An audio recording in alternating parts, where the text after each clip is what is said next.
শিলাবৃষ্টিতে ক্ষতিগ্রস্ত পরিবারদের আর্থিক সাহায্যের দাবিতে পশ্চিম জেলা প্রশাসকের কাছে ডেপুটেশন প্রদান করে ত্রিপুরা জন অধিকার সংগ্রাম পরিষদ। তারা জেলা শাসককে লিখিতভাবে জানান, আজ থেকে প্রায় 2 মাস পূর্বে মোহনপুর মহকুমার সিমনা বিধানসভা কেন্দ্রে ব্যাপক শিলাবৃষ্টি হয়।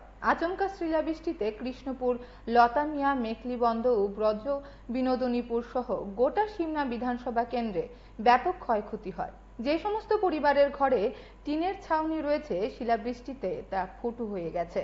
ফলে ঝড় বৃষ্টির এই সময়ে পরিবার পরিজন নিয়ে বাড়িঘরে পর্যন্ত থাকতে পারছে না ক্ষতিগ্রস্ত পরিবারগুলো। এমনও পরিবার রয়েছে যাদের একটি মাত্র ঘর, বিকল্প থাকার কোনো ঘর নেই। এক্ষেত্রে সবচেয়ে বেশি সমস্যায় পড়েছে ছাত্রছাত্রীরা। অনেকের পাঠ্যপুস্তকও বৃষ্টির জলে নষ্ট হয়েছে।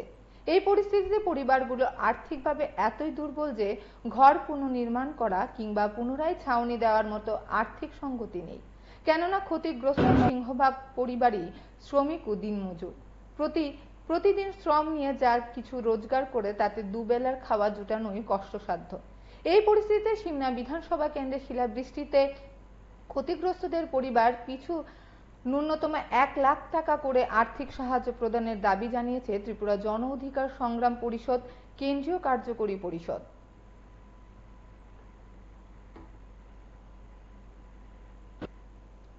আমরা ত্রিপুরা জন অধিকার সংগ্রাম পরিষদের পক্ষ থেকে আজকে আমরা ডিএম সাহেবের নিকট একটা প্রতিনিধিত্বমূলক ডেপুটেশন দিতে এসেছি। আমাদের মূল বিষয় হচ্ছে এই যে বিগত প্রায় 2 মাস আগে যে প্রচণ্ড শিলাবৃষ্টি হয়েছিল, সেখানে সারা ত্রিপুরাতে কিছু সংখ্যক ক্ষয়ক্ষতিগ্রস্ত হয়েছে, কিন্তু এখানে বিশেষ করে সিমনা বিধানসভা কেন্দ্রের অন্তর্গত বিভিন্ন যে সেখানে পঞ্চায়েত রয়েছেন, বিশেষ করে যেখানে ওই চা জনজাতিরা যেখানে রয়েছেন, আমরা চা শ্রমিক ভাইরা, মেঘলিবন, আপনার লতামিয়া, তারপর ব্রজ বিনোদিনীপুর, সেই সব কৃষ্ণপুর, সেই সব জায়গায় অঞ্চলে বিশেষ যারা রয়েছেন এরা বিশেষ করে সবাই দিনমজুর এবং অত্যন্ত গরিব পরিবারের লোকজন। এখানে শুধু একজনের একটি মাত্র শুধু ঘর, টিনের ছাউনি ঘর, সেগুলো শিলাবৃষ্টি দিয়ে সম্পূর্ণ ক্ষতিগ্রস্ত হয়ে গেছে এবং টিনের ছাউনি উড়ে নিয়ে গেছে। এবং সেখানে এখন পর্যন্ত যে সংশ্লিষ্ট পঞ্চায়েতগুলি রয়েছে তাদের তরফে তাদেরকে কোনো সাহায্য করা হয়নি এবং সেখানে তারা খোলা আকাশের নিচে রয়েছে এবং তাদের এই যে ছেলেমেয়েরা তাদের পাঠ্যপুস্তক ইত্যাদি বইগুলো ভিজে নষ্ট হয়ে গেছে এবং সেটা তার জন্য আমরা এই দাবিগুলি অনেক আগের থেকে উঠেছিল।